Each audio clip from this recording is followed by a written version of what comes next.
I think about the comments that have been on these podcasts that have gone out recently, from people that watch the channel, people that watch other people's channels that are in this alternative space. Right, And right. they are some of them are so cynical. Obviously, we know there's trolls as well, and there's paid Yeah, bots and all that kind of thing. But yeah. there are people that have been hearing Nasara Jasara for the last 5 years and all that kind of stuff, and they're starting to label that onto this. And then they're like, and because people don't understand it, they go to the skepticism. They go to this is too good to be true. They go to who the hell's Honourable Lee and why the hell's he calling himself honourable? You know what I mean? And all of this sarcastic, and we're so bad for that in this country. The sarcasm, the non-belief, the negativity, way worse than America for sure. Hmm. And so that's what Cheryl's referring to. It's basically the people that have come in claiming to do this, that, and the other, and not so honourable, and they've come and gone. And then there's people that have been chugging away at this for a long time because we know how long this system has been running in the form that it's been running. It's been a long bloody time. Right. And over that hundreds of years, that the infiltration has got wider and wider and wider in Hmm. terms of where these people are placed and the positions of power that they've now got.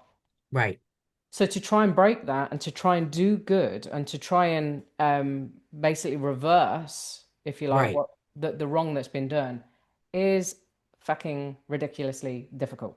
right. So basically, like you say, they come in and they that and this is what If you happened. love these podcasts and you want to be one of the lucky few to get them earlier, then please go over to my Substack and subscribe there. It's only £7 a month, and it will basically give you early access to all my podcasts.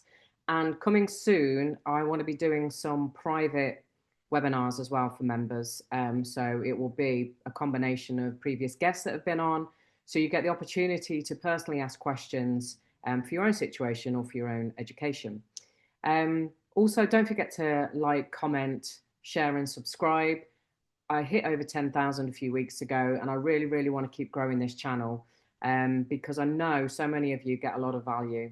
And finally, you want your body to stay strong and healthy while we have all the multiple smart devices and radiation that's attacking our body every day. Don't forget, you can also get a discount through my special code Never Settle, which I'll put on the screen. And it's down in the description. And go and buy your stickers to put on your phone, your smart meters, your electric cars, and anything else that might be giving you irritations in day-to-day life. Thanks, well, guys. Hello, lovely listeners, and welcome, viewers. Today, it is my great honour to have the wonderful Cheryl Lee. Wasn't Cheryl Lee a Charlie's Angel? Wasn't it? Yes. Yes. Cheryl, yeah, she was a Charlie's Angel, correct. Yes, she was my favorite. Um, and Cheryl, I have met through the World Martial Authority. The World Martial Authority seems to be featuring very heavily on my podcast right now, as a lot of you watching will have seen the Christmas Day exciting broadcast. So when I invited Cheryl to come on, I had no idea all the stuff she does. I mean, I don't know when this woman sleeps, I swear to God. But I was really quite gobsmacked because I didn't know that Cheryl is the widow of a 9/11 first responder. Her husband, the wonderful Captain Mark Lee Sr., um, who spent 17 days, I believe, out there when it all happened. And Cheryl may or may not talk about that as we get into the conversation. But Cheryl also is the proud owner of Rockabella Brands, which is an amazing organization set to giving back, but also creates amazing alcohol, my favorite subject, alcoholic drinks. And that came from a massive hobby of Cheryl's a few years ago. Cheryl has also created Rockabella Giving, which is obviously a charity all about giving back. Cheryl, what I've learned with Cheryl is she's all about give, give, give, and it's the way she was brought up. It's the way her husband was brought up. It just runs through her veins. Um, you were born and raised in Jersey City, out in New Jersey. I've got family out in Poughkeepsie. And yeah, you basically lost your husband back in 2014. And since then, you've taken on some of the work that he did for the New Jersey Firefighters Foundation, giving back, helping children, homeless, dinners. and much, much more. I'm not going to keep listing things here because I know you're going to talk into a couple of them. But there is so many things that Cheryl does, and she's also ambassador for Alter Nations, which is associated with the World Martial Authority, which is all about bringing joy and love and amazing projects around the world. And that's something that when this gets going even more to what we've already spoken about on Christmas Day is something I'm going to be excited about getting involved with as well, because there are so many projects, so many good causes, so many communities in dire need of even just clean water and food, right? Regardless of anything else. So I will stop waffling, but thank you, Cheryl, for being here. I know you're a very busy lady, and I'm excited to have you. Thank you for having me. It's Oh, a pleasure. you're very welcome. So yeah, so as I was saying, I was when I was reading through your stuff and I didn't realize that you'd lost your husband, and you called it a 9/11 It, related illness. So I was like, mm, oh, what was that? So um maybe you want to talk about that, but I'd love to hear a bit more of your backstory. Obviously, you're just a force of nature. You also suffer with FOMO, as we've discovered. She yeah. doesn't sleep at all. No. She's got her eye Uh, on yeah. everything. I have to get my body ready for all the different countries that I'm going to, my time clocks because, Yeah, yeah, so yeah, I get prepared. But I take care of myself. I take vitamins, yeah, um yeah. yeah. And when the med beds come, Cheryl, we'll be fine. Oh, Yeah. I can't wait. I can't wait. And the best part is we all get to try it, which is awesome. Yeah, I can't wait. exactly. That's going to be amazing. That program. Oh my God. So Stop. take it. No. So take us back as far as you want to. Give us a bit of a backstory as to who Cheryl is, and how you basically met the Honourable Lee Clegg and joined the WMA and Alternations. But also, I'd love to hear more about your wonderful husband and obviously the charities and the company that you run as well. So, it basically, I grew up in Jersey City. I have, I raised my children.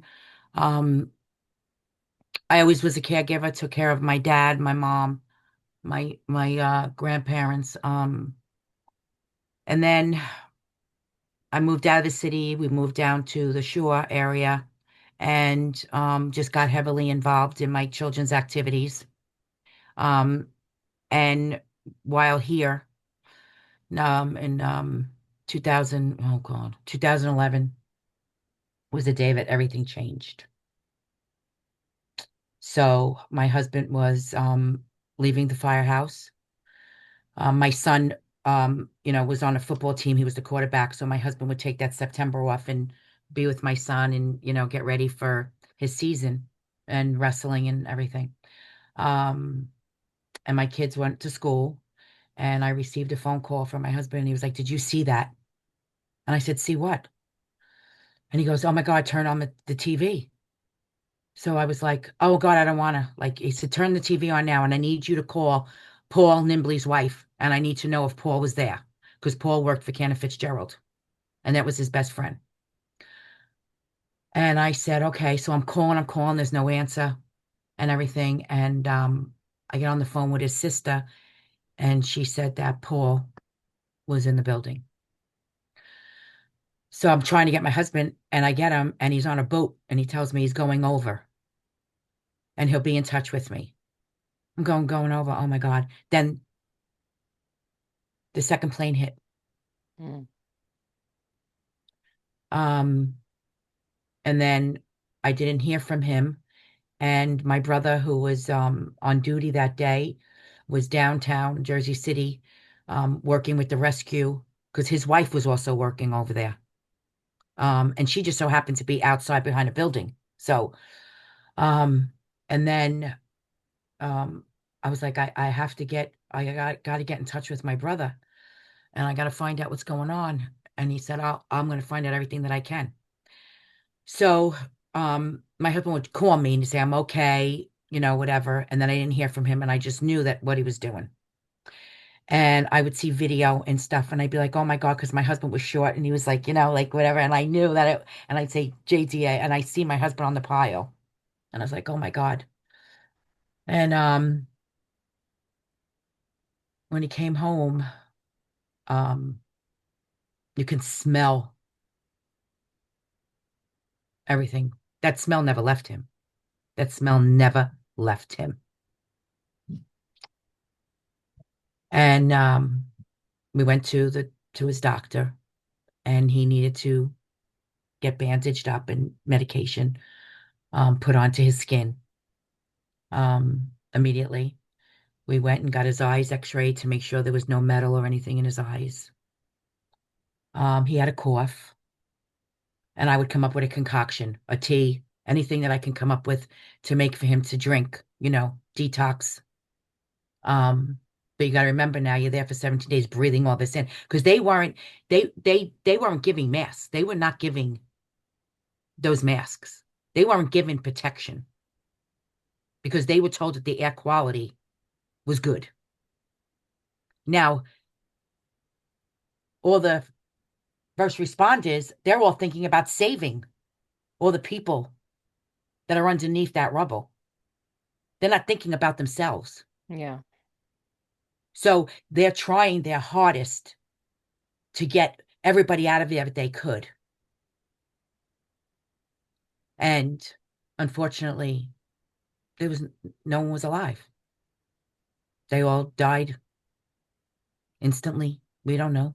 You think of the lunacy of the mask mandates that happened around the world for the bullshit scandemic, and yet you've got all of those first responders that had all of that smoke and all of that shit, and they weren't even provided a mask. No. And what my understanding was, well, I seen the one picture of my husband, he had the mask on his neck. It was a paper mask. Yeah, You know what I mean? So he didn't have time to go get himself an N95 mask. He didn't have that's not who he is. He doesn't think about that. His first thing is to go in and to rescue somebody. yeah. You know, he didn't care if they had to put him in the tunnel in the wall and go in and try to find somebody because he was thin and small, you know, and he had no fear. But his on his mind, it was to get those people out. And when the chaplain passed, my husband was on that pile when they brought him out, you know, and I would try to talk to him about it. He didn't want to discuss it. And he would just every time September came around, that's all he would do was sit in front of the TV and just watch. But he would go to so many services. Hmm. It took over his life until he passed. And these were all services of colleagues. They would find bodies, pieces of bodies, or whatever, and then they would all travel. He'd go to Washington, wherever he had to go, he would get there.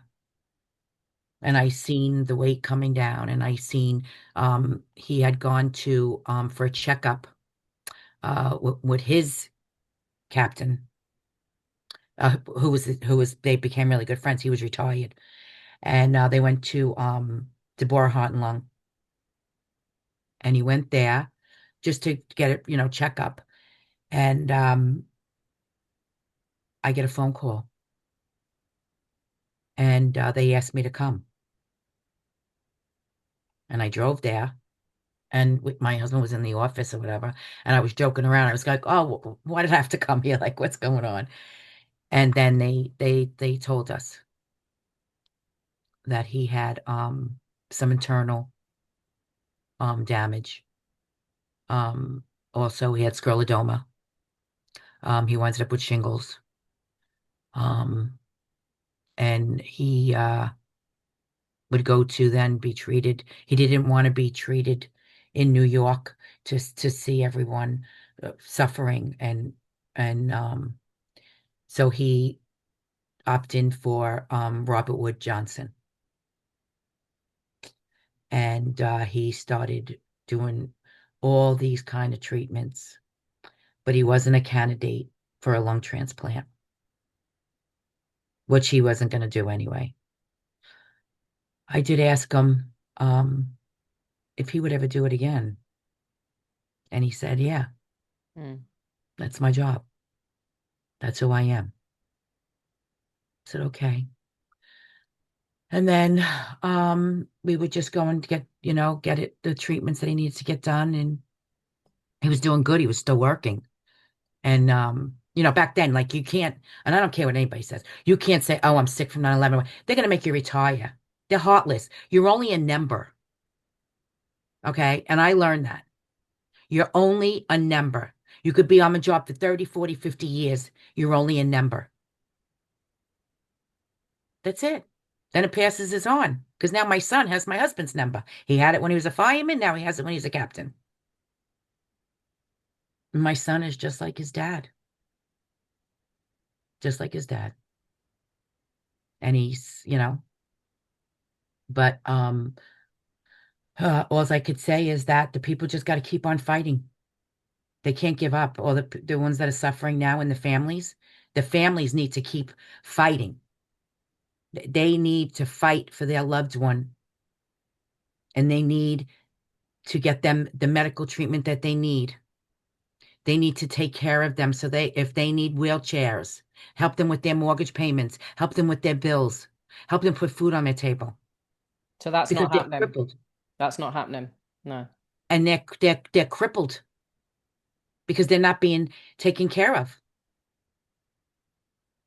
And you just say, okay, we're going to fight for them. We're going to get them this. We're going to get them that. Then, so basically, and I'll tell you the story, might as well get it out, right? When my husband passed, I was told it's either A or it's B. You pick. My husband just died, and you're telling me to pick A or B? Ha! Oh, you have no idea. You have no idea what you just did. At my husband's wake.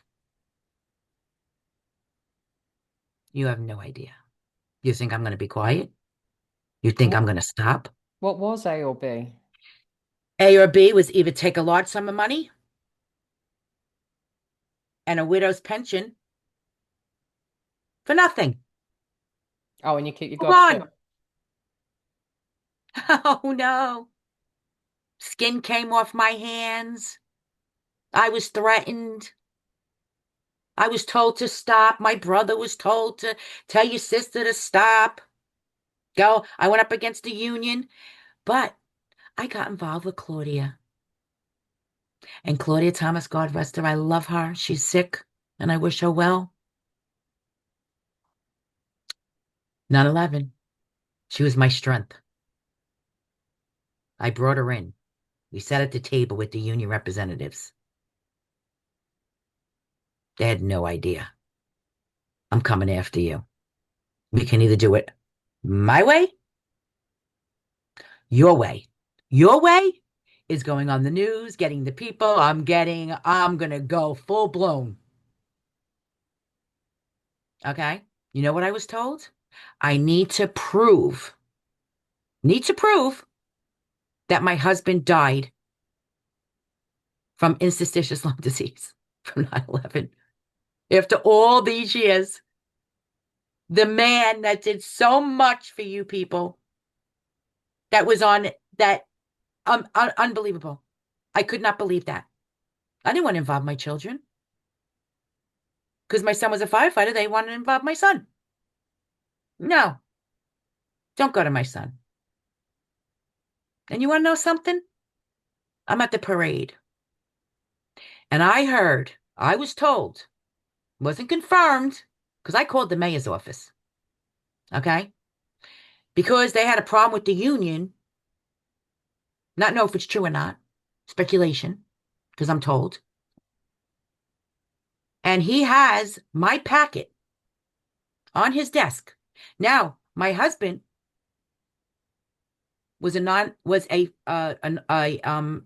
death. Okay. He had a packet to give me health benefits. So I didn't have to pay the 20 something $100 a month. Because now I'm not getting a good pension, even though, because they take it all. Um, and at the time, I just wanted the benefits. That's all I wanted. Okay. I want what my husband put into that system. That's all I wanted. Okay, but they open up the can of worms. I was told because the mayor and the firefighter union rep had a situation. So my husband's packet got ripped up. He wasn't obligated to do anything. Well, I called the mayor's office and I said, you tell that mayor he's got some fucking nerve. And the secretary, oh, Cheryl, he never said anything like that. Whatever. I go to the parade, St. Patty's Day parade. I know everybody's going to be there. And of course, he comes up to me and another widow. And no, that's another story. Comes up to me and another widow. And he's like, how you doing? Happy St. Patrick's Day. And I whisper in his ear and I go, can I curse? Yeah. I go, go fuck yourself. And he ran, looked at me and he ran. And one of the reporters were like, what happened to him? I said, he's probably pissing his pants in the back. I just told him to go fuck himself. Well, my son is very upset. Oh my God, Mom, I'm going to lose my job. I said, I want to tell you something. If they ever threaten you, it's going to be worse. It's going to be worse. You remember something. I fear nobody. When I know that I am 100% right in what I'm doing, there's no stopping me. I don't care who you are. So then that was okay. Nothing happened. Now I got to deal with Washington. And now because, my husband's, it's on your duty death and you're getting these benefits and you got to fill this paper out and you got to do this and you got to do that. And, oh, we got to make sure they're beneficiary. And it's just a long, long, drawn out thing that didn't need to happen. And I would go to the help, but they didn't know what they were doing because they never had to deal with this before. Understandable. Understandable.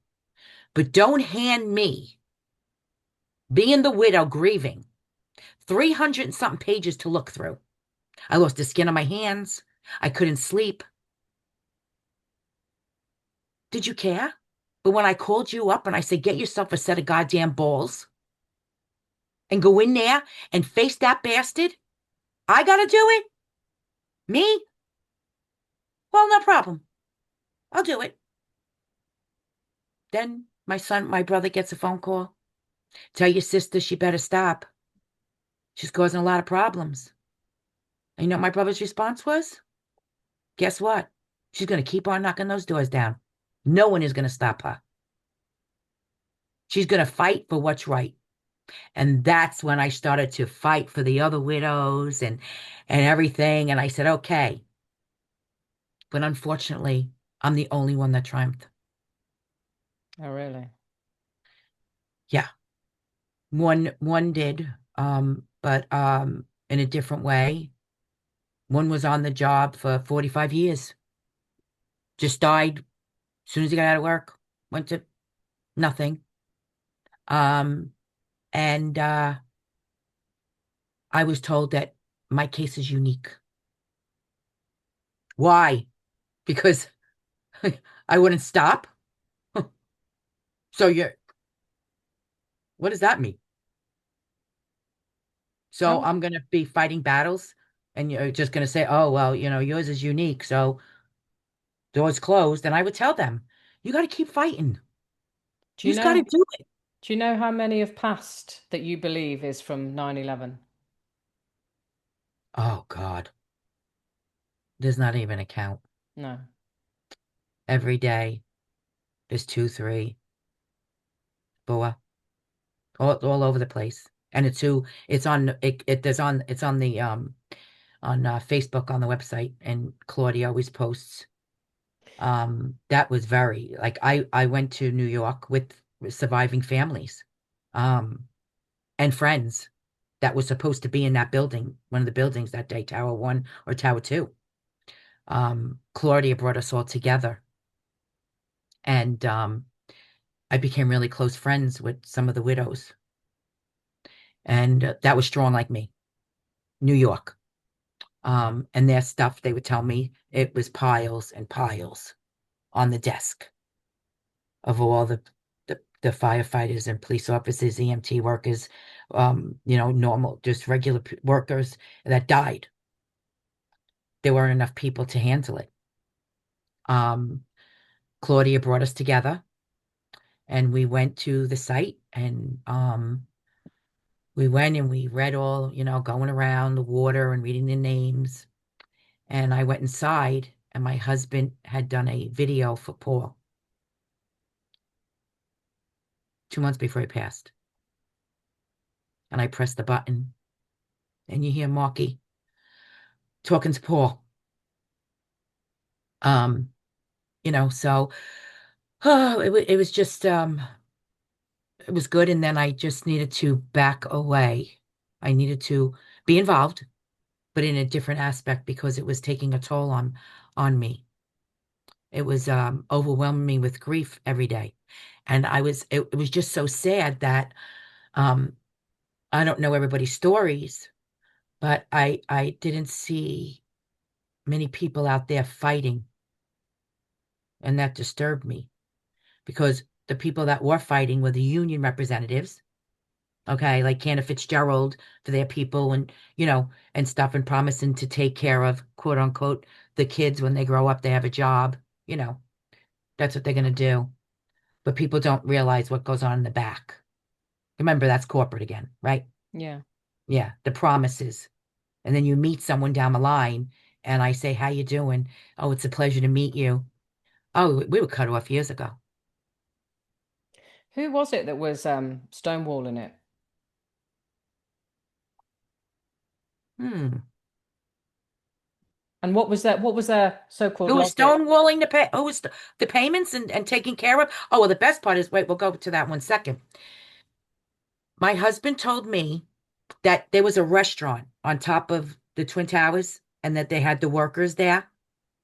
And um, I'm not exactly sure. There was one thing where my husband was going to um, receive some money for medical, and he turned around and said, "Give it to the families of the workers, the dishwashers and stuff." So basically, their salary, just they were making. This is going by salary now. Okay, you're receiving what your salary was at that time. So if they were making $6, $7 an hour, maybe even less, their family's got nothing Right. because you're not considered quote unquote a first responder. Or right. So I dug deep into that. I couldn't get m much answers, but everything is controlled by the government. Yeah. They control everything. Like we say, press that button. So then when when you die of line of duty death, you go to Washington and the president presents you. They do a big ceremony and the whole thing. Me and my children? No, thank you. You don't deserve to have my husband's name on that be presented. You don't deserve his name to be put into your mouth. And if you want to do research or how you can help your firefighters and first responders, not just firefighters, police officers, EMT workers, normal people, help the families yourself. Mm. You can do it. It doesn't, I did it. Yeah, it took me almost 2 years, but I would constantly be on the phone.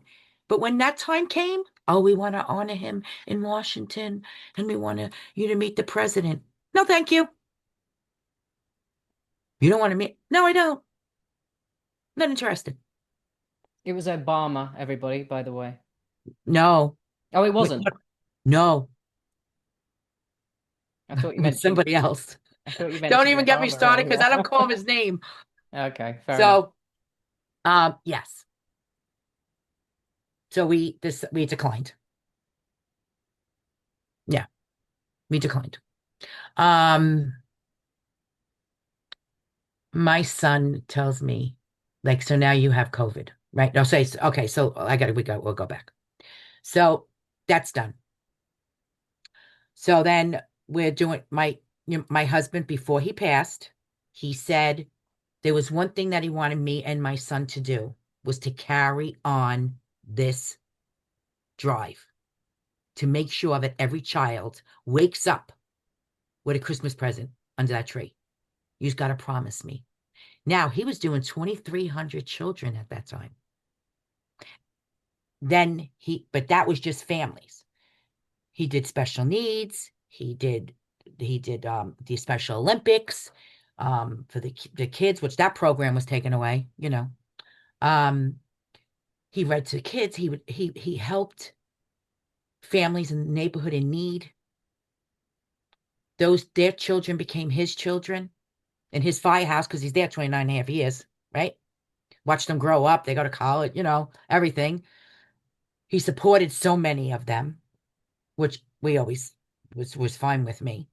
And then other firefighters followed, which was great. He had the best Engine 10. He had the best firemen. We're still very close to this day. That they're like, you know. Um, but anyway, so okay, so we said okay. So now my husband passes in May of 2014, and I get a phone call. We leave the hospital. My son goes down and he goes in, he stays with my husband through the whole entire process that, you know, make sure my husband is taken care of, even though he's gone.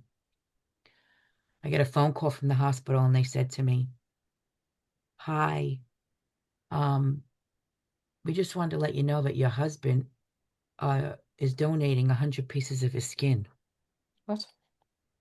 I'm like, "What?" Says who? Yeah.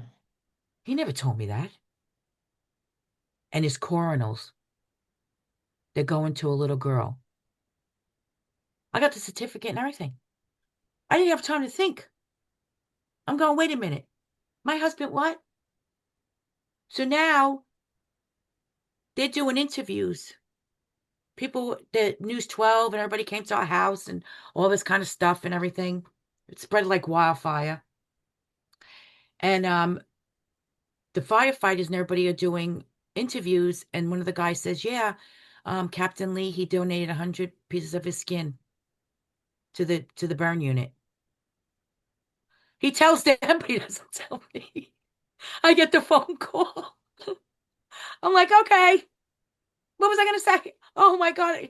That was his mark right there.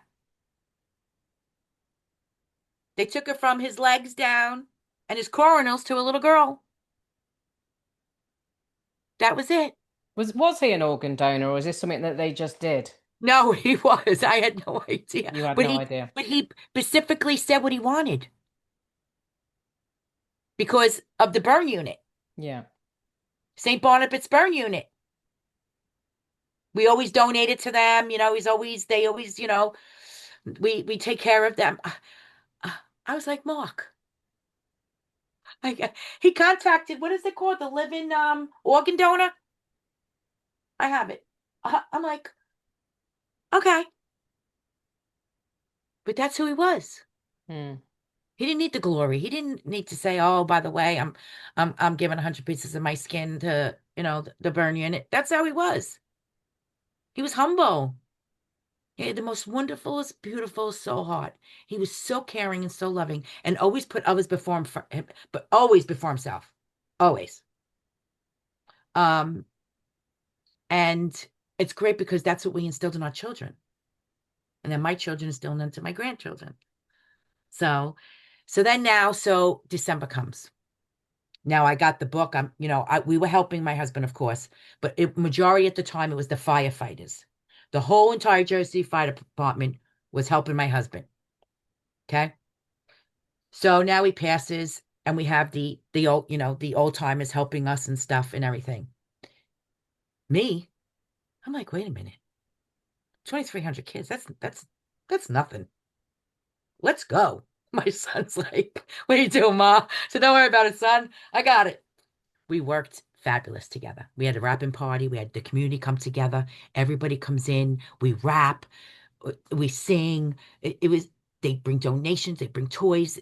It's awesome. Pack up the stuff and delivered. Now we got the churches, we got schools, we got the neighborhoods, we, we got everything. I'm in the mall with Chuck E. Cheese. I'm working with the cancer kids, the special needs children. I'm doing a Christmas spectacular. I got the fire truck. I'm like, my son's like, oh my God, Mom. I said, okay. How many children we have now, honey? He's like 10,000. We have 8,000, 10,000.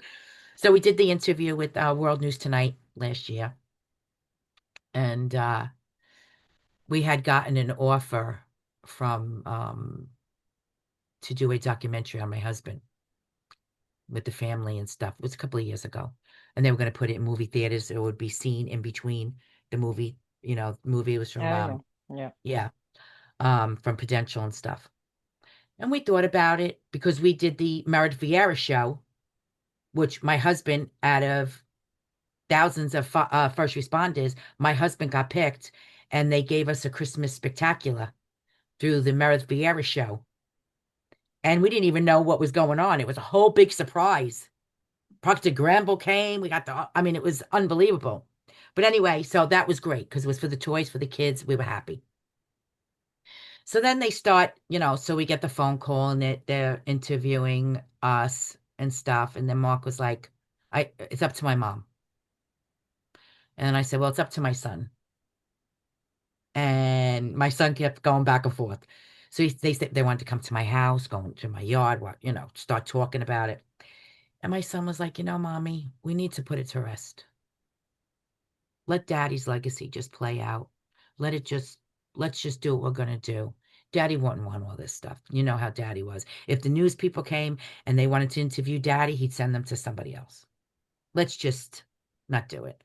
I called them up and I was like, I want to thank you very much for the offer, but we're going to let it pass. We just want to, now we just want to celebrate him, you know, and I'm going to go and I'm going to celebrate him and I'm going to make him proud of me. But he may not be here physically, but he could see me and he's up there with my dad and he could see everything that I'm doing. And I'm going to say he's in the driver's seat of my car when I'm driving because he's bringing me to the places that I need to go. So then, uh, we it's growing, it's growing, it's growing, it's growing.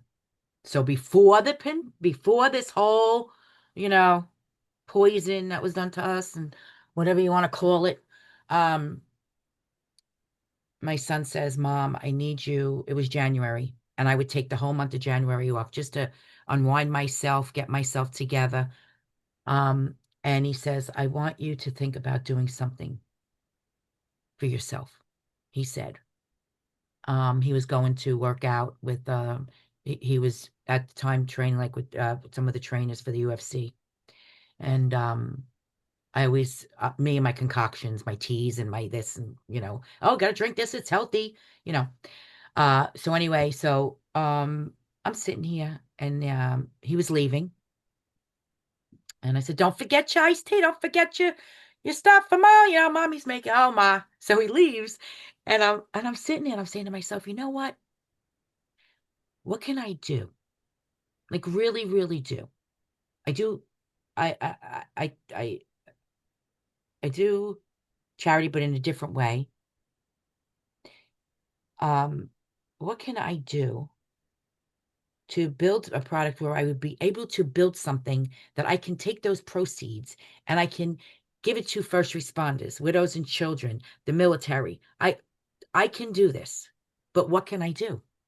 Now, you can't when you work with alcohol, of course you can't give it to children, but you know what I'm saying? But what I created in my kitchen was what I created when I lived in Jersey City when my kids were small and we were having barbecues and we were smiling and laughing and having a great time. And people were like, wow, this stuff is good. Like, what you put in here? And they were actually people, my friends were telling me on Facebook and stuff, they said, you should have called it the Jersey City Hooch, because I would be like, I just put it in like whatever. So my son comes home and I said, oh, how was everything? He goes, good. He goes, I said, guess what, son? I know what I'm gonna do. And he's like, What are you doing, Ma? I said, I'm going to create a vodka brand. Oh, oh my God, he says. Ma, are you serious? You're serious, right? Do you know who's out there? Do you know these companies that you're up against that've been out there for years? Like, no. I said, son, don't you? Oh, no, no, no, no, no. That is not, no. I don't care about them. They're not my competition. Ma, they got the money. They got this. I go, I don't care. I'm going to do it. I have no competition with Tito's. I have no competition with Ciroc. I got no, nothing. I don't have, they don't exist in my orbit.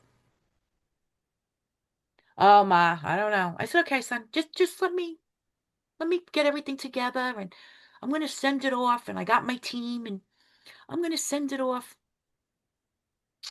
I get a phone call. Sister's Distillery in Florida. I sent it to them, my formula. And he says, oh my God, you got to come here. I said, okay, I flew in. And my daughter was pregnant, going to have a baby any day, by the way. Yes. So I flew in and he said, what you created is magnificent. It is perfect.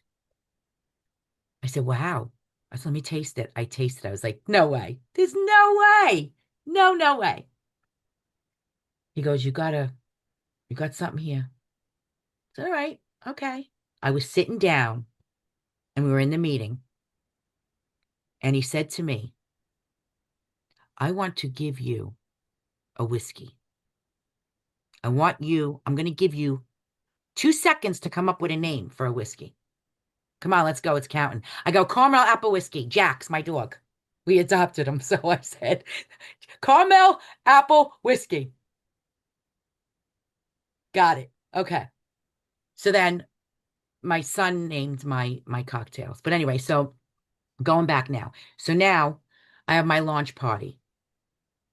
My launch party, it goes great. Staten Island, we're going good. I said, oh my God, I got these companies coming, these liquor stores. I'm going to be banging it out. This is going to be fun. This is going to be real fun. I'm going to be able to donate, give money back to, for if they need an ambulance, fire trucks, whatever they need, the veterans. I'm going to be able to do this. Oh my God, this is awesome. Thank you so much. I wake up on Monday morning. They closed the whole entire state. Why? Closed us all down. What am I going to do? I said, I got to do something. I got to put a plan together. I have to do something Why did they close it down? because of Oh, COVID. because of the bullshit. Oh, wow. Yeah, yeah. So, yes. So now you can't go into the stores. You can't, it's like, what a disaster. But it didn't stop me. It made me go on my feet, door to door, do festivals, knock on the doors, leave the bottle at the front door, talk to them, get me in, hear my story, help me out. They're like, okay, we'll help you out. Oh my God, thank you so much. Right? Just without all the detail, but how do you go, and this is what people will be thinking, from fighting for, your husband and the finances and other widows and helping children and doing the charity stuff. And I know that you did all of the creation of your drinks when you had your Barbies and stuff and you were making your own vodkas and things. So you'd got that knowledge. But how do you go from that to then all of a sudden you can make, I don't know how many bottles that you were intending on making and distributing? Was it just a simple case of it went to a distillery and then they sort out the production, but it's your No, recipe? No, okay. no. So I had a team of people that were working with me, and they would we got to go get the bottles made because you got to remember now I'm an all-American brand, right? So I have 3 months to get this out, okay? Because now the marketing company that I was working with, Latin to Latin in Miami, she was fabulous. I had Renzo, and they would help me and do everything and say, okay, this is the goal. So we had to go to the bottle company. We got the bottle company in New Jersey. They, we created the marketing for the bottle, the markup, the coloring, and everything. All they had to do was use their machines to get it done.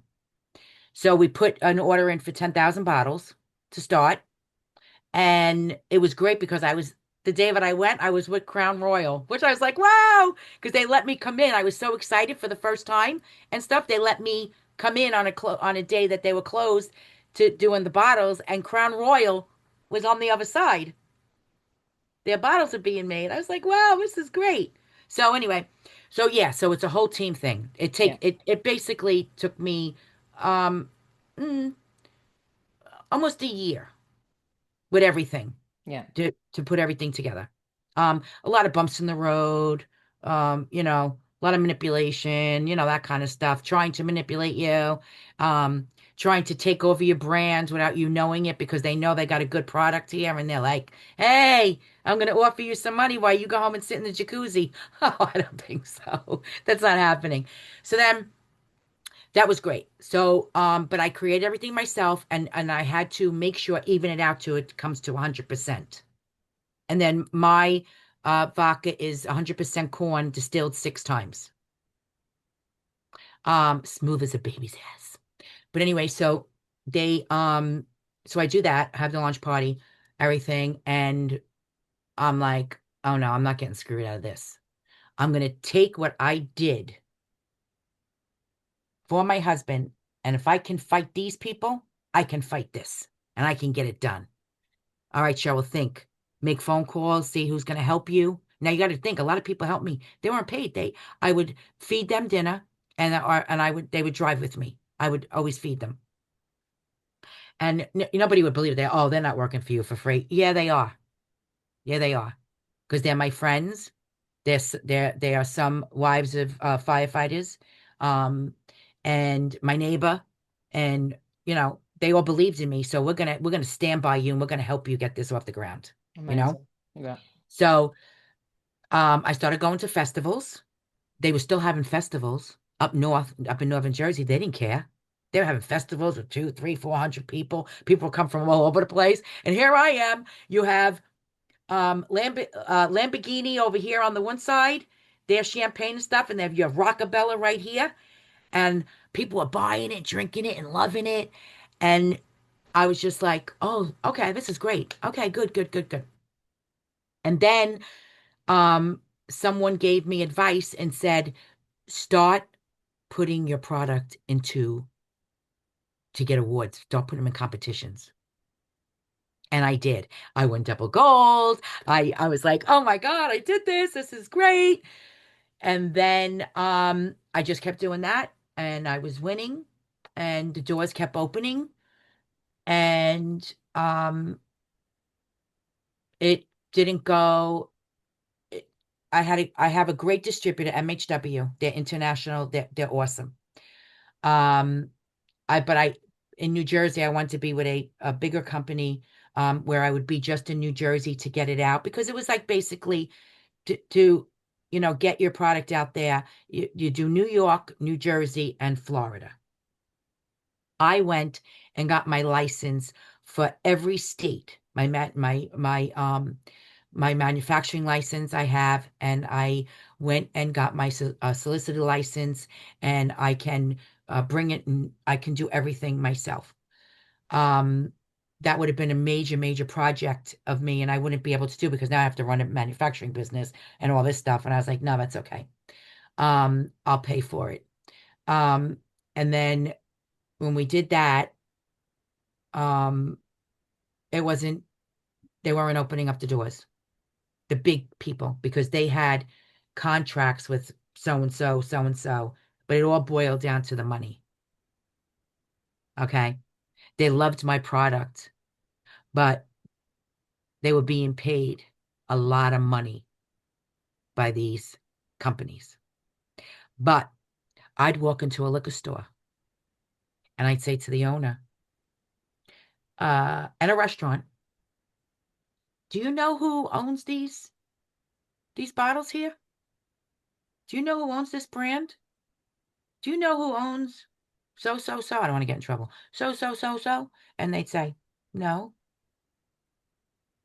I said, do you know who owns Rockabella?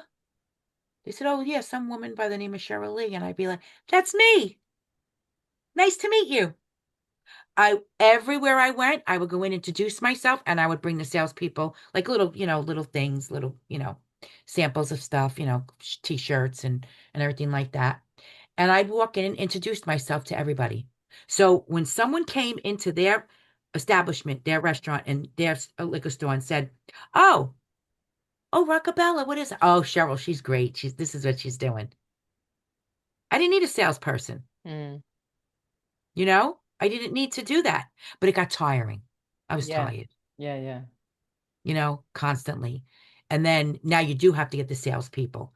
But that quote unquote poisoning situation dampened a lot, which is fine. Now it's running itself. So, which is good. Right now it's running itself. But because of the tariffs and because of all these new rules and regulations, Mm. I come to find out in November that the distillery in Florida folded, Oh, wow. no longer gave up his license. Tennessee, the Whiskey Haven, Kentucky, closing their doors. So now I have to regroup everything. But I have product left and stuff. I'm putting all that on the back burner for now until like the spring so I can concentrate on my alternations. Alternations. Yes. So, I was asking you before thank you for sharing all of that. I mean, it's I hope it incredible. wasn't too long. No, it's incredible what you've achieved. And I was curious as to how you'd got involved with the WMA and alternations. And when I looked at your resume, it mentioned 2025, and I thought, I'm sure you've been around longer than that. But you met Lee back in 2021, didn't you? Yes. Yes. Uh-huh. And we just talked about what I was doing. He was going to help me um restructure Ghana. Yeah, You so know, you met him out in Ghana, basically. I on the phone. Yes, I met with Marshall Etze. We had a meeting. Okay. Yeah, because Honorable Lee was told that I was out there by our mutual associate, which I'm, no And longer a mutual associate. and you were out there doing some charity work for the kids. Yes. Yeah. Okay. I And was so giving out food and so basically Mr. Sarkoti, who is from the Ashanti region. He's one of the great grandsons of, the Ashanti king. They're all related. The mom's. Um, his sister Neelam was the one because what happened was I forgot to tell you going back now. At the time I wanted to do a beauty salon for that's was specifically for cancer patients where they would be able to get the hair, the real hair and stuff to help them out. And but it was going to be like dress them up like they're going to a dance or a prom. That never came. But that's still my in the back of my head. It never came to fruition because of everything that was going on. Um, and I met her, and she's the one that told me. She said, "Listen, um, I can get you hair and stuff like that and whatever." And then she told me about Mr. Sarkoti and what he does for the orphanages.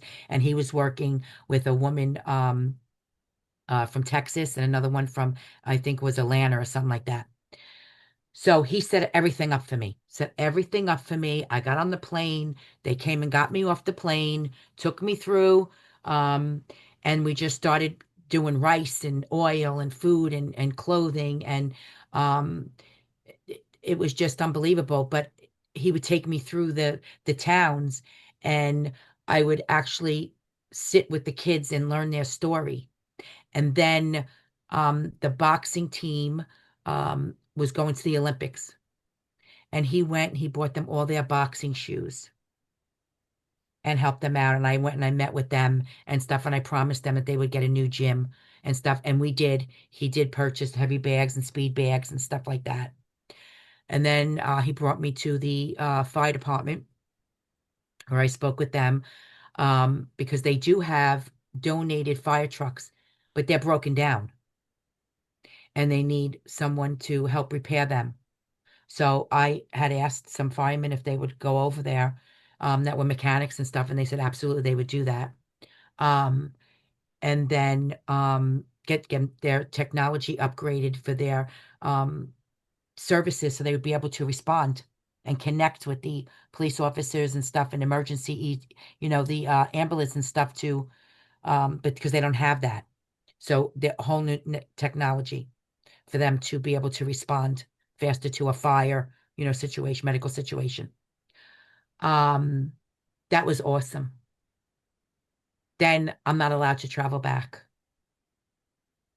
I'm not allowed to go back. When was this? And I was no, they stopped us from traveling. This was 2021, was it? 22. 22. Wait, 22, 23. Yeah. So 22, right. So they stopped us from I'm there, I go there, and I only can stay for 28 days, even though I got my non-government ID and I'm involved with the boxing association there and stuff. I still had to leave. So I come back and I'm not allowed to go back. They don't allow me. And Because, because of COVID, right. they had poison. So um they stopped us from socializing. They stopped us from being with our families. They took our holidays away from us. Um, they destroyed the kids going to school. My poor grandson, he couldn't understand that, he missed his dance. He would go to school and there would be a cardboard box over a stall and he couldn't understand. And you weren't allowed to be next to your friend. You had to be 6 feet apart. Uh, and my family didn't believe in this. Like, yeah, okay, my son is going after the government on the TikTok and Twitter, and I'm like, oh my God, they're gonna show up at my door. They're gonna be like, yeah, he didn't care, He goes, you're not putting us in cages. You're not gonna just, the plan of, injecting us or, uh, you know, biological chemicals or whatever you want to do to us, and it's not happening. And going back, a whole big thing. Oh, my son is perfect for this. Perfect. Yeah. He's a young one too, so. Um, so I was like, wow, what am I going to do? And that's when Facebook, everybody was going live. You're listening to music on Oh my God. You're listening to music on Facebook. You're having parties on Facebook. You're talking to your family on FaceTime. My granddaughter, I couldn't be around my granddaughter. And I was like, you got to be kidding. Then neighbors were calling on you. The lady across the street had a birthday party for her little girl. And she had the characters come outside, no problem. Someone called the cops on her. Oh, I know. Sad twats. Someone called the cops on her. Yeah. And she was like, oh, it's almost over. But they made the characters get back in the car. It was neighborhood kids. A little girl. They weren't inside the house. They were outside. But this is what you have to live. This is what you have to do. You know what I mean? Sometimes I can get myself in a lot of trouble. Mm. I don't. You piss me off. You're paying. I don't care. I'll You remember that, Cheryl. I'll remember Yeah, you piss that. me off. I'm coming for you. I got like, and it's true. Like I just believe what has been being done to us. It's cruel. It's inhumane. Why all the rich people are stuffing their pockets? They weren't affected. Nobody. Amazon, how much money did they make? Now you got Timu, you got this one, you got that one. Everybody's ordering online. The malls are closing down. You know, Yeah. everybody's making money. But what about the person that can't afford? How would you say if you're shopping in a store and you saw an elderly woman, you want to know what she's eating? Cat food. Cat food. And you know what else the best part is? Everything used to be limited. You can only buy this and you only can buy that. And I go to the register and she'd say, oh, I'm sorry, you're only allowed this. And I'd say, okay, double order. Oh no, I have to double order. I'll pay for this. There. And if you didn't have cash at times because they weren't using their little thing that you put in, okay, then you're screwed. I have people in front of me, an elderly woman that had cat food, and I thought it was for a cat, and a bag of chips, and a bar of chocolate. And she didn't have cash on her. And guess what? She couldn't pay for her stuff because their little electronic machine was out. Yeah. I left my stuff there and I said to her, "Excuse me, I don't want to be nosy, whatever, but I like to help you." "Oh, no, no, no, no, no.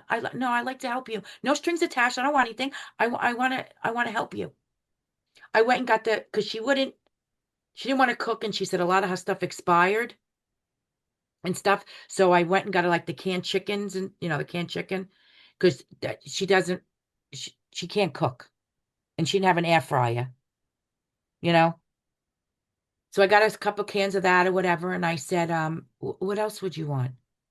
And I said, listen, we can get you the cups like macaroni and cheese. You need some protein, you know? Cat food, she tells me that cat food has a lot of protein in it. Wow. It's got a lot of shit in it. Yeah. So I did that. I helped her. And I couldn't go back to the store after that for a while. It took me, it was like Armageddon. Because then Yeah. you ask them, are you closing? Like, what's going on? Like one side of the one, and I think they purposely did it. One side of the shelves were empty, the other one was full. Then you go back, and people would tell me because I didn't go back. I became a door dasher, and that's what which was ridiculous. And back and forth. The only place I would go to would be a Wawa. But so, and I'd say, what are they doing? What are they trying to? I don't get it. And the thing was, they didn't know when their shipments were coming in. So that's why you aren't allowed to get two packages of toilet paper, which people need, wipes, baby formula, diapers. You you you actually restricted. So my daughter would have to order. I'd order to my address because it can't go to the same address because they're smart. Okay. And we have everybody running around trying to get my granddaughter formula, Crazy. you know? And again, where's it going? Into the stiff necks. I call them stiff necks. Into the stiff necks pockets. Yeah. Why we're all suffering. So to go back to meeting Lee in Ghana, Okay. or speaking to Lee in Ghana, hmm so he was aware of you and the work that you were doing out there. hmm And what did you know about Lee? So Lee, at the time, when I heard about him, I did some research and stuff, and then, of course, I didn't want to believe, you don't believe everything that you read anyway. And I wanted to speak with him.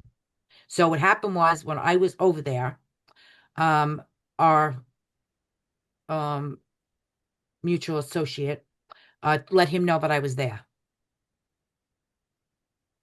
And sent Etsy over to meet Marshall Etsy over to meet with me.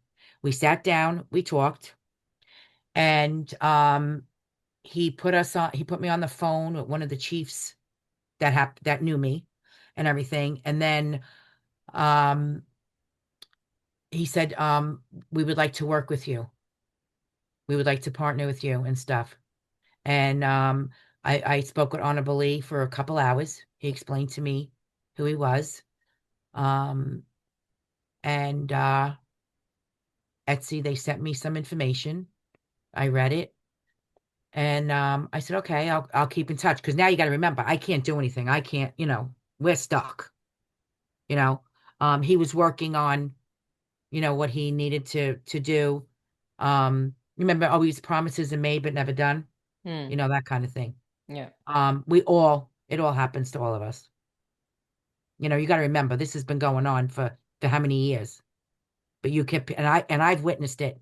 You get people that come in and say who, that they can do this and they can do that, and they can't do it. I just witnessed this several months ago. Okay. They promise, oh, I got this, I could do this. Oh, you're going to be up and running here. You got this. And they can't do it. They lie or they want money. It's all, you know what I'm saying? Oh, you pay me because I need to get this done or, whatever. How many times does Honorably have to repeat himself daily? 100. And then you have to wean out the bad. Yeah. All of us were affected by bad people. Just for clarity, the people that are listening, what Cheryl's referring to is that what Lee has been building has been since 2014 and maybe a little bit before that.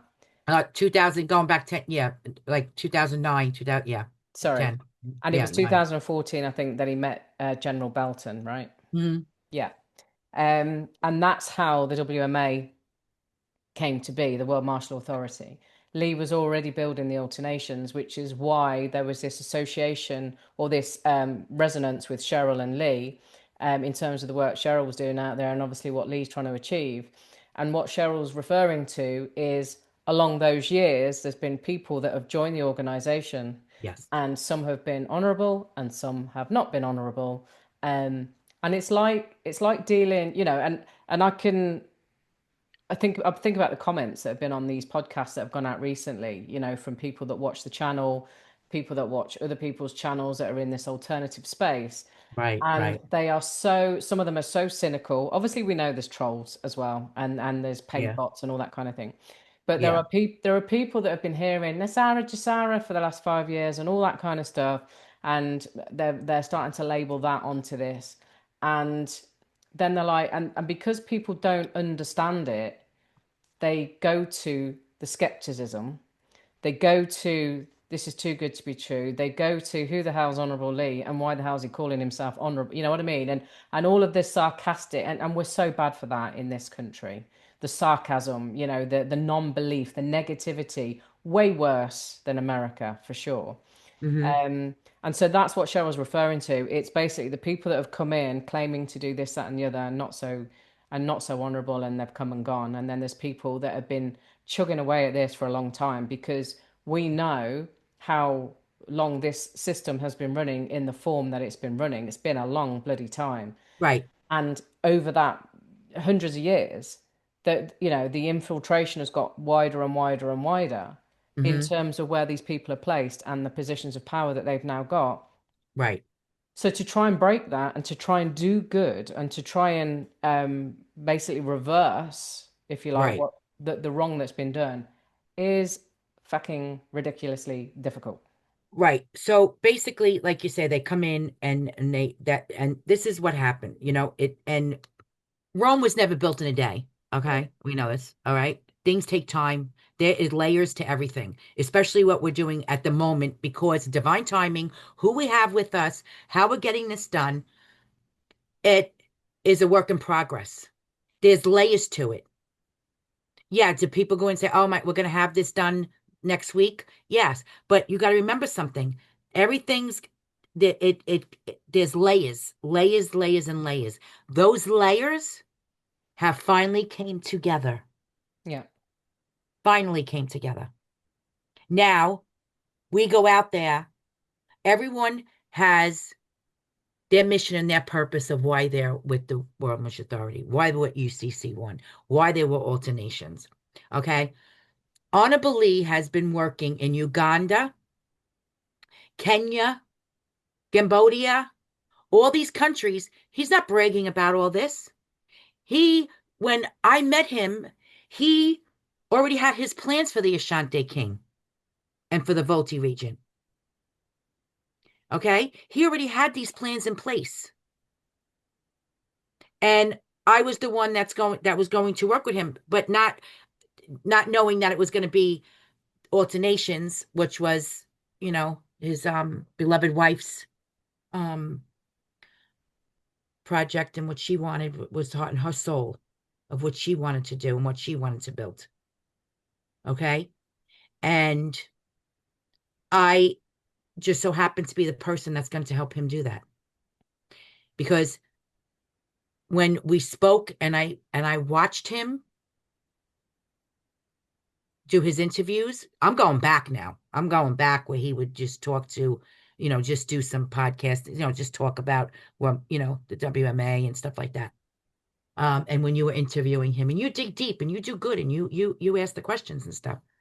The minute, because now you gotta remember, this is about the children. This is about the children. This is about bringing peace and love and light into the world. Everybody, like you say, we're all building something that's going to be helpful to each individual need. So it's a building block. You got the sovereign care. You got all these things that need to be done. You got organic farming, the water, buildings, housing, clearing up debt. He already knows all this. He's already put it together. He just wasn't able to get it done because all the deception that was going on. That deception is gone. Maybe there's a few, don't know. But you got to do your investigation. You got to investigate these people. You got to make sure that they're real. The good people are here. The good people that are in our group, the good people are the ones that are going to make this happen. And we need more. Yeah. We need more. On the humanitarian side, on the martial side, on getting the corruption out, that's going to take time. Yeah. You need the right people to do it. That's structured already. Just you and people on the outside have never heard of it. So this is all new to everyone. Yeah. But you and I heard it. I see it from the back end. Okay? I see it from the back end. And I am very proud and I am very honored that honorably chose me to be his global humanitarian ambassador to the world and for the children. And no one's going to tell me different. Yeah. And I am also proud, because I'm a multitasker, to stand with the World Mature Authority. And I am also proud, if needed, for UCC1. Come. Read the white paper. Go to worldmatureauthority.life. You're always going to have that 1%. You don't have to keep repeating yourself. They don't want to listen. They want to come in and criticize. Let them. Stay there. Watch. That's all we could do. Everything's going to be documented. They're going to see. We're not going to throw in people's faces, but we're going to let them know what we're about. In the good way. In the way that Honorable Lee wants this done. And what would you say to those people that have been saying things like, oh, they've created their own consular court. It's not recognized. It's a load of rubbish. Anybody can make anything up. How these big claims that these people have got. What would you say? Watch. Get your bifocals out. Because you ain't seen nothing yet. We're the unstoppables. You know that, right? But I'm going to tell you. I feel it in my bones. And when Honorable Lee speaks, he's speaking the truth. He's a very, very extremely smart man. He's knowledgeable. He's seen it, witnessed it, been there, done it. And the people that haven't been there, done it, read about it, studied it, learned it, they're lost. My brother comprehends what Honorable Lee says. You want to know why? Because my brother's history. My brother studied history. And he watched. And my brother is very, very tough. Very tough. And he said to me, I comprehend everything that he's saying. And as far as General Belton goes, Yeah. God bless him. Because he's dealt it. He's been there. He's seen it. You can't tell him otherwise. He's dealt with this. He's dealt with things that you and I have never known about. Yeah. That we just went on before we got affected by different things. We were just going on with our lives and you know, they got to change over the government and they come in, you got the left, the right, the orange, the blue, the green, whatever. Okay. I'm on a cruise when they're voting for president. I'm on a cruise. Because guess what? Why do you think my vote counts? Why am I going to waste my time? Okay. Give you my identification. They don't ask for your identification here, by the way. Ask for my identification. Let me go in and click, and then guess what? When I walk out that door, when I do this, and I walk out that door, where does it go? In the trash. So guess what? We're going on a cruise. It doesn't matter. It doesn't matter because even when they come and you know, I was never political, never into that. Me neither. I just never, yeah, I just never clicked with corporate people. Never. They don't like me. I don't like them. I can't sit in a room with them. I just can't because I'd go over and I'd say something to you. I'm like, who the hell do you think you are? Like, you know what I mean? Like, you got but they all live in their fantasy world. Okay. They're all living in their fantasy world. But guess what? Their fantasy world is about to crumble. Oh, it's crumbling. Oh, yeah. It's going down. Yeah. It's going down. It's funny And listening to you talking about the stiff necks and the corporates. I was in the corporate world for a long time. Single mom, go-getter, ambitious, providing for my son, etc., etc.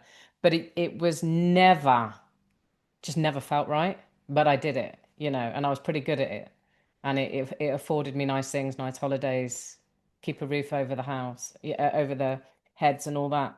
And in 2020, well, 2015 to 2020, I was back in the corporate world after being out of it, because I was newly divorced and needed to oh, bring some more cash in and all of that. right, right, right. And and I did it. I had some fun along the way, don't get me wrong. There was a lot of socializing, but the whole thing was just like walking through mud, and it was clear to me that the company was all about profit. It didn't give a shit about the customers.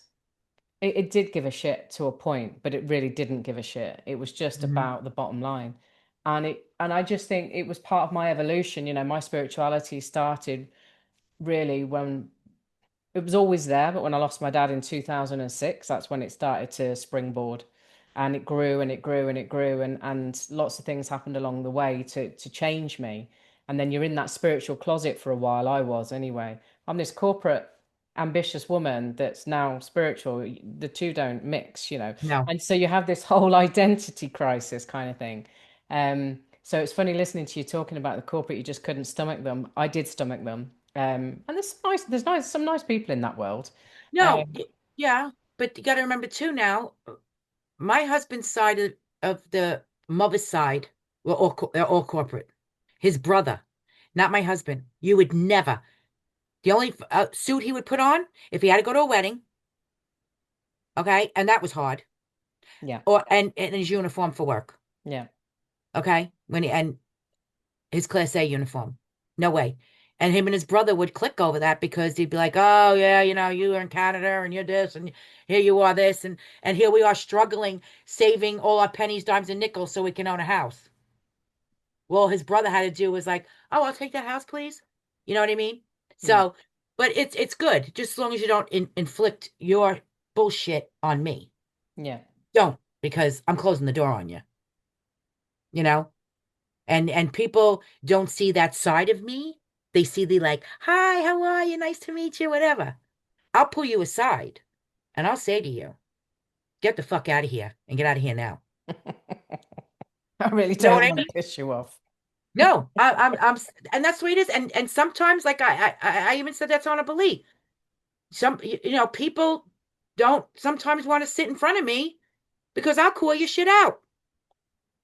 I know if you're a scammer.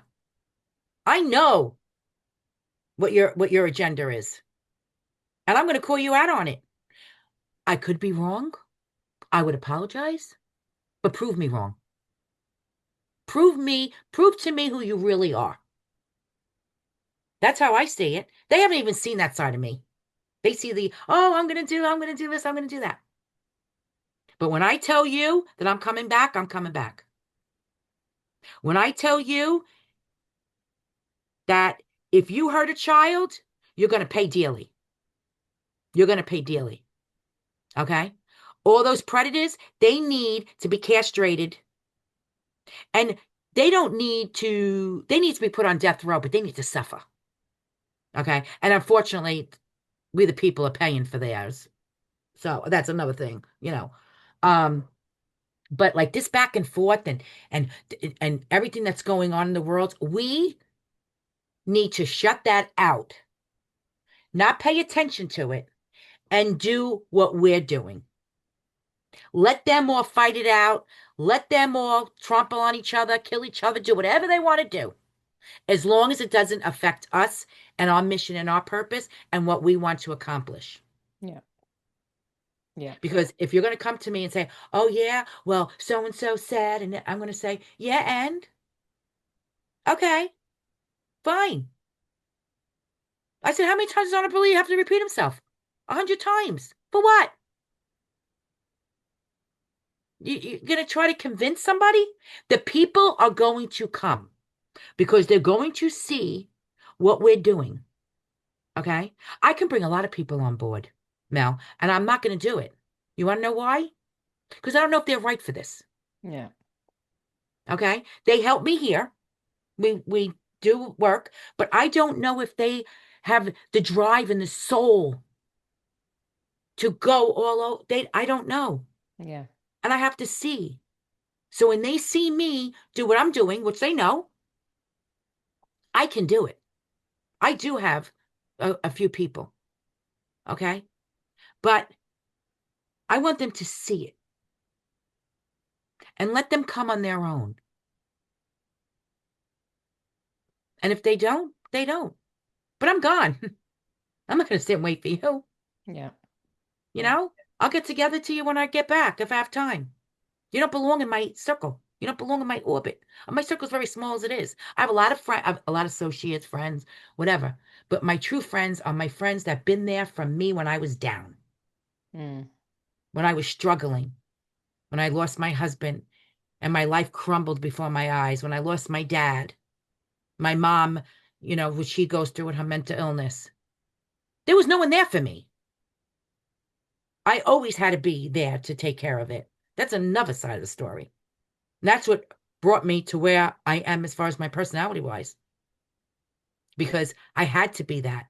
I had to call up and fight the state. I had to call up and fight to get my mom the help that she needed.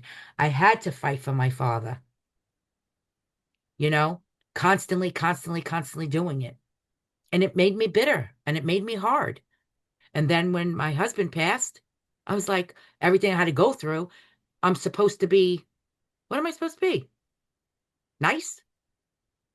And say, okay, I'll let you like walk all over me. No, I'm going to fight you, especially if I believe in it, because I can prove you wrong. You know, I don't Yeah. need an army. I'm just going to prove you wrong. Like they got the new governor.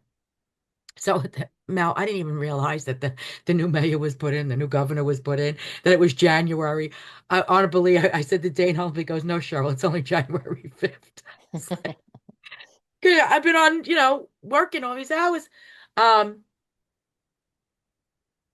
I, I said, I'm going to go meet her and I'm going to put her to the test because the fire chief was scrutinized for sitting down with her. Scrutinized. People scrutinized him because their choice didn't win. She won. Military, whatever she was, I don't even know. Because people would, they'd be, oh, she's this and she's that because, whatever, so and so doesn't like her and all this crap. Um, Go drink the Kool-Aid. But anyway, so I was speaking with him and he was telling me that he was scrutinized. And he said, I sat down with her to see what she would be doing for first responders and how to improve it and save their lives. Now, first responders, the military, you know, um, EMT, police officers, firefighters, you know, this is all first responders or anything. We're like first responders. We go and do something, we're first, we're a first responder. You have Robert response. Um, and I said to him, I'm gonna go to her office. I said, I'm gonna go, I said, I'm gonna call up and make an appointment, and I'm going to say that my name is Cheryl Lee, and I am the global humanitarian ambassador to Alter Nations World Neutral Authority. And I'd love to meet with you and see what happens and speak to her about what her plans are for the state of New Jersey Yeah. and stuff, you know? Um, we just like I said, they got to see it to believe it, and the non-believers, let them go their way, but don't slander, okay? Do not slander the name. Do not slander who we are. Don't try to defame us, okay? Don't try to associate us with groups that we're not associated with. Don't spill your hatred. There's no reason for it. There is no reason for it. Yeah. I think I think essentially as we sort of bring this conversation to a close, the message that we all want to get out that are part of the WMA is you don't to critique, to slander without knowing, without doing any research is bollocks. People do it all the time. I've probably done it myself in the past. You think, oh yeah, that sounds like a scam. And then I've been involved with, another guy recently on my podcast who you've watched, Ian Clifford, who's had the most Mhm. horrendous uh, defamation for the last few years. Right. And I see the truth of him. And I saw the truth in this. And ultimately, I think people are going to do what people are going to do. If the WMA doesn't resonate for you, if you think it's a scam, if you think I mean, this whole 8333 a month, which is 2 million divided by 240 months, that's now being branded as Masonic because of the numbers, and things Right. like that. People are looking for something if they don't fully believe it to turn it around and to prove to themselves that it's a load of rubbish. And I think without being too hard on these people, I think if you most people, well, not most people, every single person on this planet is a traumatized child in an adult's body in terms of the adult Mhm. population. That we Right. all are. And Yes. some of us have done some self-development work, personal development work. A lot of people haven't. And so every reaction that a living man or woman comes out with is really the reaction of a traumatized child or a Correct. hurt little child. And I think the more that I can say that on my podcast, because I've said it a few times, the more it's going to resonate for people because that's what we are. And so when you instantly react to something that you've seen or heard Hmm. in an aggressive way or in an outraged way or even a sad way or whatever, just ask yourself the question, where's that come from? Because none of you watching this know anything really about the WMA, but you've all got comments to make. They So criticize.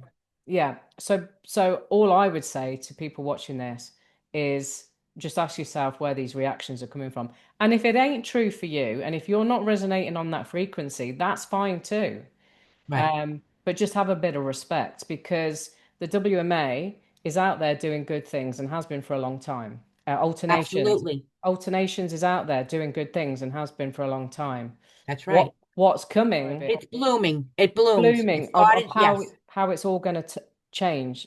exactly. It's right. It's blooming. And Honorably doesn't have to explain where the resources are coming from, okay, or how this is doing. There, he's been working on this for over 10 years plus. Okay. Yes, people are going to come out. That's just like someone saying, "Oh, I'm going to give the senior citizens all this money." Does anybody say anything about that? No, automatically they have their believers that go on and say, "Oh my God, next month you're going to get a check for $2,600 and because you're 65 and older." And everybody's like, "Oh yeah." It never comes. Mm. His is coming. Okay, his is coming. He's already worked it out. It's already been calculated and worked out. It wasn't a number they just threw out there. It's already been done. He just needed to do the back end of things that needed to be done, which were layers. Okay. And that's what people don't see. And they don't need to know that. Here's what he's telling the people, like you said, and they're criticizing. Okay. When they receive that, because everybody's welcome to get it, okay? When they open up the account, whatever honorably will discuss all that, okay? But when they receive that, their tunes are going to change. Yeah. But those people we don't want with us.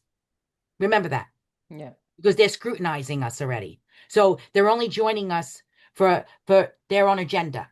Yeah. Okay. So, but they have to work. They're not just going to sit home, put their feet up, and eat bombs and think that they're going to get this. They will have to work. You know. But as where where their training is or what they're capable of doing or whatever, they will have to work. It's not free for all. And if they're taking it like that, that's a misinterpretation of what he's saying.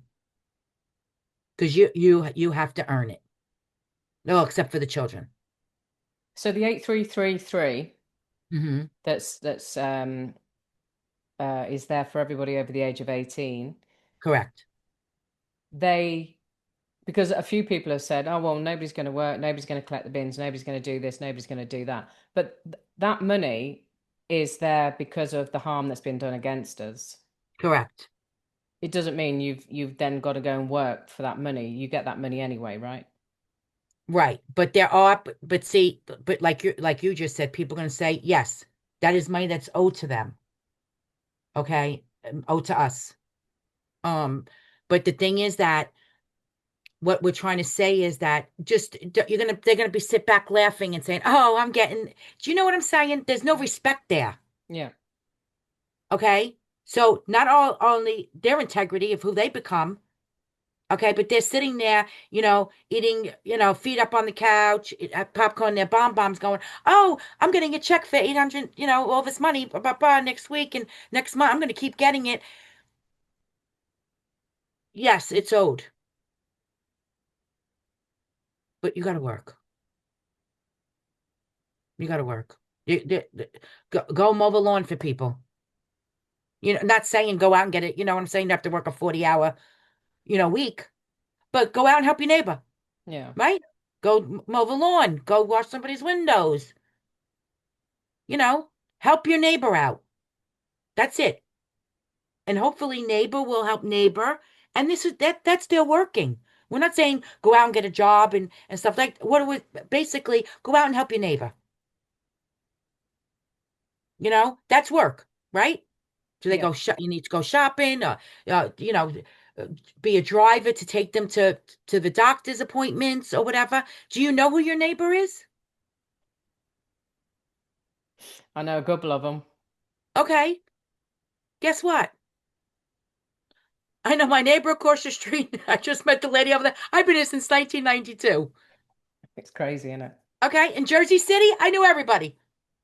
You sit on your front porch here, they're like, oh, she's a thug. What is she doing sitting on her front porch? You know? Yeah. This is it.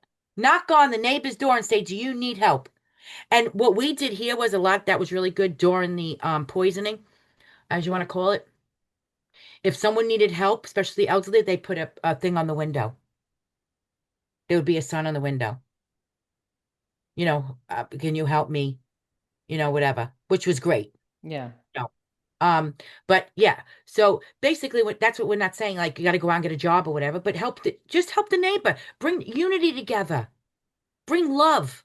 This is what we need right now. We need love and peace. Now there's what is it called? A domino effect. Each country's going through something, threatening this, going to do that. Oh, we're going here, we're doing that. This one's controlling. Nonsense. Baloney. We concentrate on what we have to do. Yeah. Because if we let this suck into us of what's going on, It's gonna take all our energy out. Yeah. You Yeah. know, you got to remember that. Totally agree. And it is like I didn't even know real quick. I was telling on a bully about towers to tunnels. The homeless vets. I had no idea. I had no idea about the homeless vets. But guess what? Towers to Tunnels is building them. People donated their land and they're building complexes for these people, for the vets to get housing, medical care, and everything. And we're going to help. Amazing. But who would have thought? Okay, so you just think you go around fighting to save your country, save your land, save your people, and look what happens to you. Yeah. Oh, we know. We know. It's the And same they in wear this their country. Purple Heart and they do their stuff and everything else, and they got no respect. Yeah. Amputated legs, arms, nothing. And they fought for your country. I know. So we're fighting, and what's gonna happen? You know, no. You can't don't listen to me. I read um all everyone writes down in the group and they talk and their plans and everything. Amazing. Amazing. Just keep doing it. Yeah. Exactly. I'm sure people are going to say, oh, who she thinks she is. Who am I? My name is Cheryl, and I am the Global Humanitarian Ambassador to Alter Nations World Mutual Authority. And I love you all. And on that note, I think that's a perfect way to finish. Thank you so much. You. How can people find out more about what you're doing, your websites, and they want to connect with you? Where do they go? Okay, so well, right, Honorable Lee is building the Alter Nations website.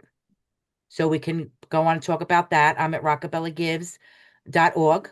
Yeah. I'm on Facebook, TikTok, Instagram. Um, Rockabella Brands, if they're interested in that, whatever. So like I said, that's like regrouping itself and everything. Right now I need to concentrate. That's holding off on itself, so we're good. Um, I'm concentrating now on my humanitarian work. Yeah.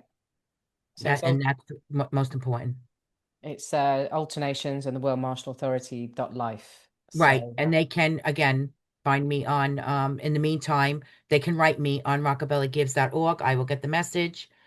They can contact me at cheryl.lee at rockabellabrands.com if they would like to speak with me. I'm glad to schedule a meeting, but once our website up, when everything's together, you got to remember something now. We're just stacking up everything. Everything's in going smoothly. We're getting everything done. It takes time. So, we're doing it the right way, and that's all that matters. yeah, So, absolutely. but I'm going to, it's I'm going to go back to my little station as I call it. Um and I got to tell you, do you know that Martin and them personally? Yeah, Oh my God. Oh my God. yeah. I love them. They're my team. I'm like my team. Amazing. It's amazing. They are unbelievable, Mel. I know, and I've said that myself, the amount of hours that you guys have put in over the last few months. And yeah, we're very grateful for that. Absolutely. Because now we've got to this place where it's all about to rock and roll. So Yeah. yeah. So And thank you. and yes, you're welcome. And we're going to make the difference. So this is the time, 2026. This is where we're supposed to be right now. Yeah. And we're And going I'm to looking forward to meeting all the children and the families and building a better future. definitely, Hands-on definitely. approach. That's what I'm about. Hands-on approach. Come join me. Well, thank you very much, Cheryl. It's been an Thank absolute you. pleasure.